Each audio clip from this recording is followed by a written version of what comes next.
What's up everybody? Welcome back. It's Brandon with Campbell Fitness, and today's video is going to be a long anticipated overview of Wendler 531. Now this is a program I ran for 16 weeks. I've been getting a lot of questions about what my feelings were on it, so that's exactly what I'm going to do today. So let's get right into it. Let's get some basic principles out of the way on this program. First of all, it is a strength gaining program at heart, and it's based around big multi-joint movements. The program really looks at starting too light, so Wendler pushes this as too often people jump into a routine and try to increase the weight too soon, and what ends up happening is they plateau and stop seeing the results that they were seeing. So what he wants to do is start light and progress slowly. That way you will see continued gains throughout the program. A big part of this program is also the fact that you're looking to break personal records, and because of the way the program is set up and is so structured, it's really easy to track this progress. So as we already mentioned, this is based around big multi-joint movements, or 4 main lifts in this case, and those are going to be deadlifts, bench, squat, and overhead press. Now the way the program suggests you set this up is to train 3 to 4 times per week. I found for myself 4 times per week was ideal, where I was training Mondays and Tuesdays, taking Wednesday off, training again Thursday, Friday, and taking Saturday and Sunday off. Now the way the program is built is into cycles, so each cycle consists of 4 weeks. Each week has a different rep scheme. Week 1, you're looking at doing 5, 5, 5 plus. Week 2, 3, 3, 3 plus. Week 3, 5, 3, 1 plus. And then week 4 is always a deload week where you're looking at 5, 5, and 5. Now on these plus sets, they're meant to be all out, so whatever the weight is, it is something that you should be able to do 5 times, for example, in week 1, but you should also strive to be able to complete more. This is going back to breaking personal records, as each cycle you're going to look to not only increase the weight, but the amount of reps that you got that for. Now for this also, each week is built into with specific percentages, which we'll talk about in just a second.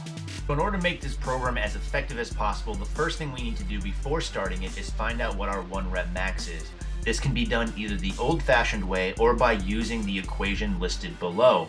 Once we get our projected or true 1 rep max, we are then going to use 90% of this. Again, this reckons back to starting off too light and building in progression as Wendler states.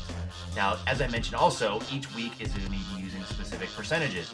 So for example, week 1, 65, 75, then 85% for your plus set, and so forth. Each week the percentages are to increase, except of course week 4, which is a deload week, which is again used to recuperate as an act of recovery. Now Wendler does say that during the first or second cycle of this program, you can actually skip the deload week. The reason being is the weights should be somewhat light. However, as you continue with this routine, these deloads become essential for continuing gains. After each cycle is over, you are then to add either 5 or 10 pounds depending on the lift.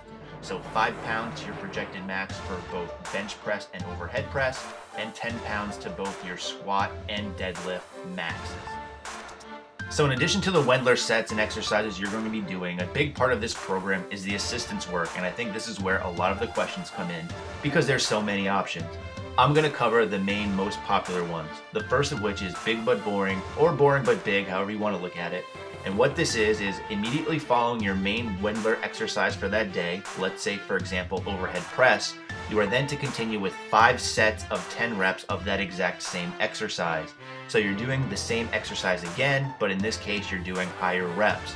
Now you do the same thing with squat, deadlifts, or bench press as well. Hence the name big but boring, because this program should get you big, but it's very boring as there's not much variance in the exercises you do.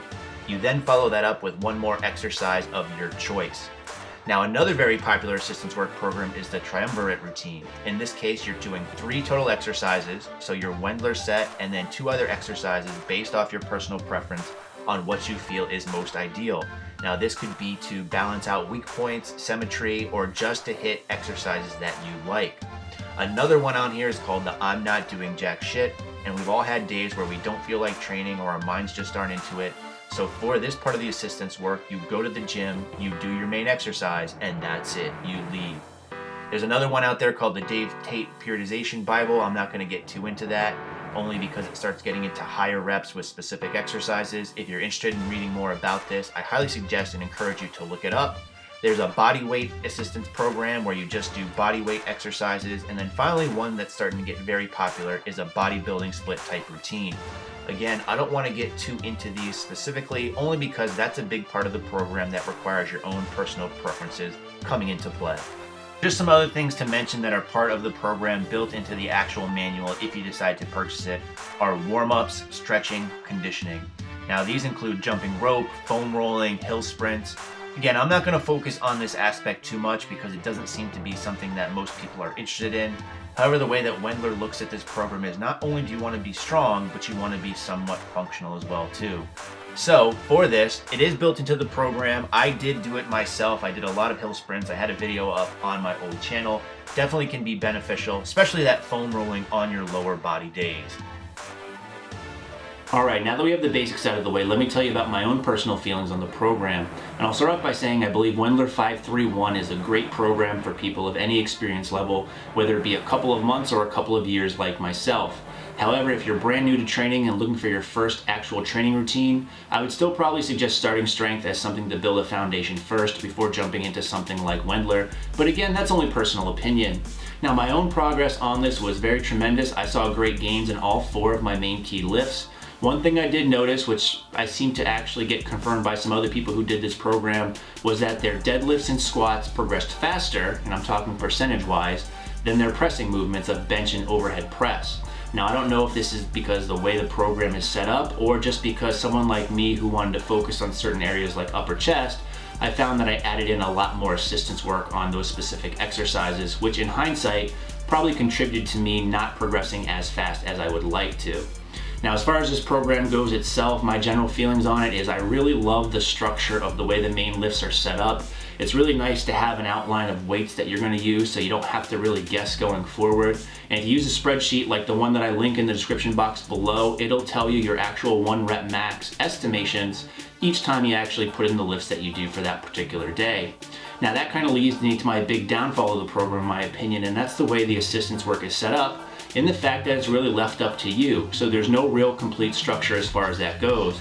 Now, it's true that Wendler does kind of give you an outline of what you can do, but he doesn't give you specific numbers. There's no real tracking, and it's really going to vary by person. And I can see why he did this, because each individual is different in their own goals.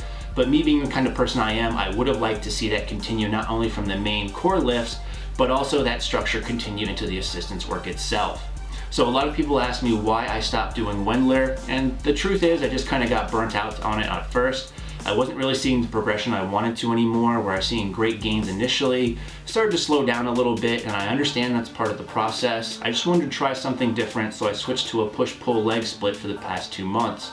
But another reason why I've been holding off on doing this video, and one of the reasons I wanted to do it now, was also to announce the fact that I'm going back on Wendler 531. You know, I enjoy the structure so much. I've actually found that doing my push-pull leg split, while it's a great split that I've done for many years, as well as upper-lower splits, my strength levels have dropped a bit since going off of Wendler, and it's something that I just want to re-attack.